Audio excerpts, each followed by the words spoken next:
Très chers amis, très chers compatriotes, très chers internautes, vous qui me suivez à partir de ma chaîne, j'aimerais encore une fois passer le message d'aujourd'hui pour dire que parlons un peu. Na lingala tulobi to solo nanu masolo o etali mboka na peuple congolais o babengi peuple mokonzi. Mboka na biso ekiti vraiment assez, et dépasser même seuil ya tolérable. Yango omoni lelo mboka eza na maboko ekangami na maboko ya mutu moko na lingomba na ye oyo bazoluka kaka ba continuer konganzama wana koyiba mbongo ko s'enrichir na ndenge ya désordre na ndenge ya lombangu na ndenge ya précipité au détriment ya peuple congolais, peuple mokonzi oyo aza souverain primaire oyo asimbi droit de veto na mboka to na territoire oyo babengi RDC na biso. Bozo ko constater que peuple azali ko continuer ko croupir na ko crever de faim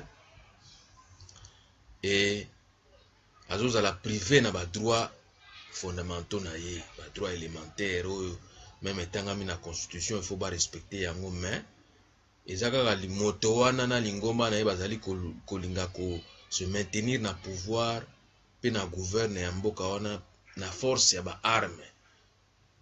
Donc na force ya ba arme boyeba yango enrichissement na bango bazosala yango po bazwa ba mbongo bayiba ba mbongo po basomba ba arme po bameka kaka ko museler peuple akoka ko revendiquer ba droit na ete peuple akoka ko lobelo ko moko te. Donc soki ameki bakobimisa mandoki bakobimisa ba makambo lokuta ko kangaka ba opposant na makambo etali ezako tina mutu na makolo te. Donc yango lelo en tout cas na lingaki na passer message bandeko na ngai oyo nyonso ezolekama na mboka na biso eza en violation flagrante ya constitution na biso, eza en violation vraiment flagrante et massive na constitution ya mboka na biso. Bino moko boye bien que par exemple l'article 56 ya constitution na biso lobi nini tout acte, toute convention, tout arrangement ou tout autre fait qui a pour conséquence de priver la nation, de priver donc la nation et le peuple congolais, les personnes physiques ou morales, de tout ou en partie de leurs propres moyens d'existence, tirés de leurs ressources ou de leurs richesses naturelles, sans préjudice des dispositions internationales sur les crimes économiques, est érigé en infraction de pillage, puni par la loi. Donc bazali ko piller mboka wana na ndenge ya kosakana te. Po bayebi ke bazali ko kena bango, donc il faut basala makambo nanko, il faut ba piller nanko, basala n'importe quoi pour peuple akoka ko s'en sortir. Te peuple azala na manque na nyonso tout, courant kozala te, maye kozala te, et pourtant tozana barrage ya Inga, barrage oyo courant ezali ko tekama na Congo Brazzaville, ezali ko tekama na Afrique du Sud, ezali ko tekama un peu partout, mais balingi peuple azala na ye na eloko moko te. Soki to pusani na liboso na article 57 et lobi boy. Les actes visés à l'article précédent, donc à l'article 56 on a totangela bino, ainsi que leurs tentatives, quelles qu'en soient les modalités, s'ils sont le fait d'une personne investie d'autorité publique, donc c'est-à-dire président sortant ou un usurpateur ou un gouvernement ou un démissionnaire ou un, donc investi d'autorité publique, sont punis comme infraction de haute trahison. Basi ba trahir biso libela na libela. Alors biso tokozela susu nini? Tokozela susu nini poto faire déguerpir bango? Et comme tango ya ko faire déguerpir bango lingomba wana yena lingomba na ye wana. L'article 58 elobi de susu nini bande ko ba boningo. Elobi tous les Congolais ont droit de jouir des richesses nationales et l'État congolais a le devoir de les redistribuer équitablement et de garantir le droit au développement. Droit au développement pour le peuple n'a même pas garanti, ça sous garantie. Donc makambo sala makuno sala nanko bande ko ba bolingo. L'article 59 et betil sous 7 et lobby tous les Congolais ont droit de jouir du patrimoine commun de l'humanité. Donc l'État congolais a le devoir d'en faciliter la jouissance. L'article 60 et betil sous 7 et lobby le respect des droits de l'homme et des libertés fondamentales consacré dans la Constitution s'impose au pouvoir public et à toute personne. oyo bazali ko violer, oyo bazali ko respecter les sociétés, balobi eza ko s'imposer na autorité publique. Bino batu bapesi bino mandat pour gouverner bango. Il faut que droit de l'homme, il faut la respecter. Ceux qui ont respecté, donc vous avez failli dans la mission, il faut démissionner. Dans mboka mususu, il y a poto un peu par-ci par-là. S'ils n'arrivent pas, ou s'ils peinent à garantir les droits fondamentaux du peuple, ils n'ont pas honte, ils démissionnent, ils quittent. Mais vous, qu'est-ce que vous attendez pour démissionner? Ils ont sonné vraiment ma Congo.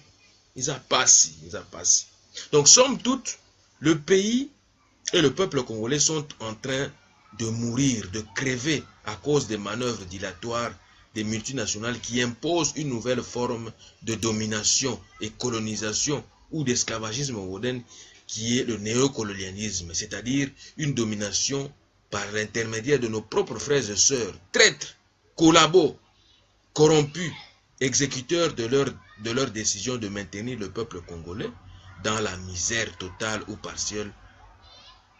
Donc il est temps que nous nous réveillons. Réveillons-nous pour barrer la route à ces tentatives hégémoniques et machiavéliques et démoniaques. Oyo frère Nabiso ale molo temanda ko loba nzambe kitisa moto ezikisa misala na bango ya mabe na mboka na biso. Biso pe foto bele la molingo santo kitisa moto ezikisa misala ya mabe ya ba multinational na ya ba bomimboka na ya banguna na biso po ba ko kosala eloko moko ya malonga na mboka na biso te. Toriko baksali susu le problème identitaire bandeko na ngai, problème identitaire eza à la base ya hypocrisie ya ba dirigeants clandestins ya ko alimenter na ko continuer ya ko supporter ba groupe armé na ba milice eza kana STT mais ekomi pe na Kasai ekomi donc na territoire mobimba dans toute l'étendue du pays en vue d'empêcher et de mettre hors d'état de nuire les vrais patriotes et résistants capables d'apporter une réelle force de changement et de l'alternance en République démocratique du Congo. Donc, Namboka na biso de ba résistants, na ba combattants de Togo comme un vrai changement Namboka wana.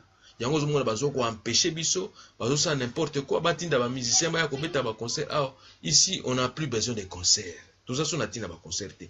Biso, la préoccupation qui est là actuellement c'est la libération du pays entre les mains de ces tyrans, de ces occupants qui occupent notre territoire, qui occupent nos terres, qui occupent nos richesses. Alors, le peuple a vu que la solution pour y remédier, c'est l'apport et la contribution incontournable des Congolais de l'étranger, donc la diaspora, de réclamer leurs droits civiques et sacrés, de prendre part à la direction des affaires publiques de leur pays d'origine, soit directement, soit par l'intermédiaire des représentants librement choisis en vue de faire asseoir un vrai état de droit et la démocratie à grande échelle. Vous allez vous rappeler que le père de la démocratie congolaise, son excellence M. Étienne Tshisekedi, qui n'est plus, qui nous a quittés, nous a légué cette mission-là de démocratiser notre pays, la République du Congo. Nous devons nous efforcer à démocratiser notre pays en tout et pour tout. Ou partout où que nous soyons, nous devons en tout cas parachever cette mission-là. Et même achever cette mission-là. Donc entre la liberté, très chers compatriotes, disait l'héros national Patrice Emery Lumumba, entre la liberté et l'esclavagisme, le choix est clair. Il n'y a pas de compromis. Il n'y a pas de compromis. Pourquoi faire des compromis, très chers amis, très chers compatriotes? Donc, les lots, nous avons passé message au bande konangai. To lamuka, to défendre ma belle nabiso, to défendre kitarabiso. Donc, to se ressourcer, to se réapproprier ango. Ezali droit nabiso, mboka ezali mboka nabiso, bakoki koya ko menace, bakoki koya ko empêcher biso te, bakoki koya ko occuper biso continuellement te. Donc, biso faut to telema. Donc, to occuper territoire nabiso, to occuper administration nabiso, to occuper armée nabiso, to occuper police nabiso, poto yeba. Banani ba infiltrer biso, banani ba kota kala na mission pour les baya ko désintégrer biso, baya ko diviser biso, baya ko meka ko balkaniser biso. Donc il y a un message na ngana passer lelo, boyeba na mikolo mazali ko ya to kozala mobiliser les sous makasi pour de façon que to convoqué par la force l'organisation du scrutin des élections dans notre pays la République démocratique du Congo. Je vous remercie beaucoup et je vous retrouve dans les jours qui viennent. Ingeta, Ingeta, et que Dieu bénisse le Congo, que Dieu bénisse les Congolais où que vous soyez. Merci beaucoup.